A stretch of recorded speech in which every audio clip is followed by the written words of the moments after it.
Crowd buzzing from the monumental upset, it was time for WrestleMania 5 to deliver its main event.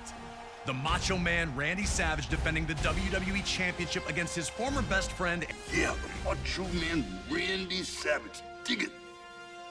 He was one of a kind. He was intense. He was a great athlete.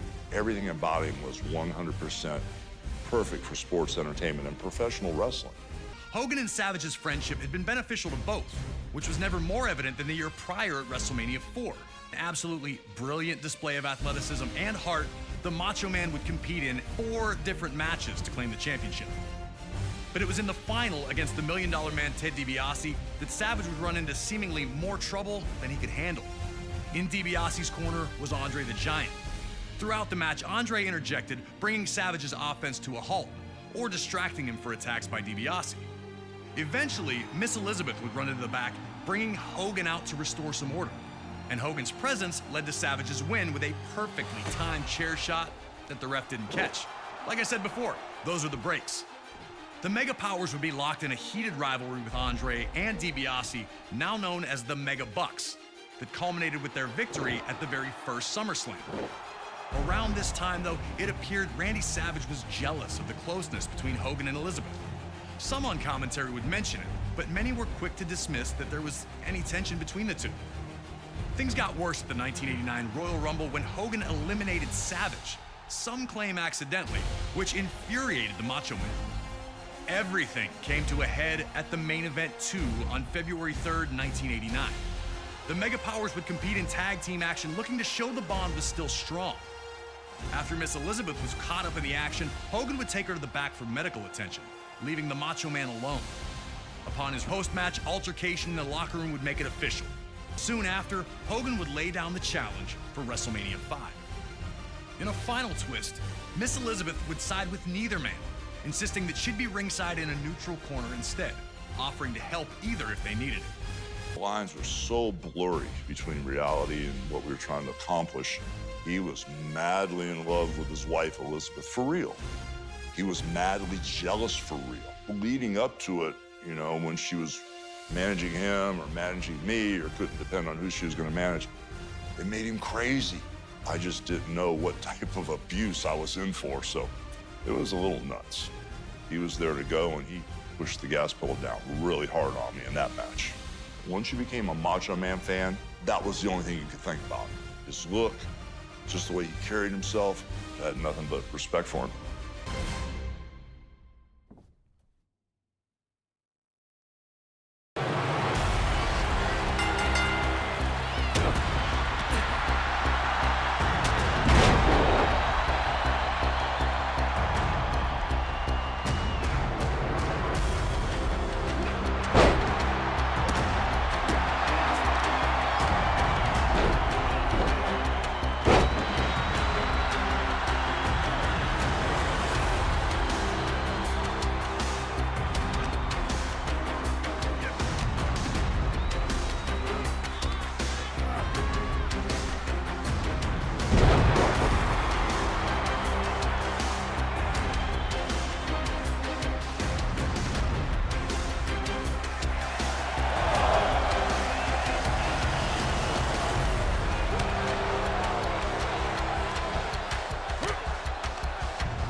Hogan came into this match in second, had slowed things down, looking to restore some order. The Macho Man's actions sent a clear message that anything goes and anyone would be fair game.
sports entertainment world could only brace for impact as Savage and Hogan battled, and when it was over, a common WrestleMania sight was seen. Hulk Hogan celebrating in the ring with the WWE Championship back in his possession.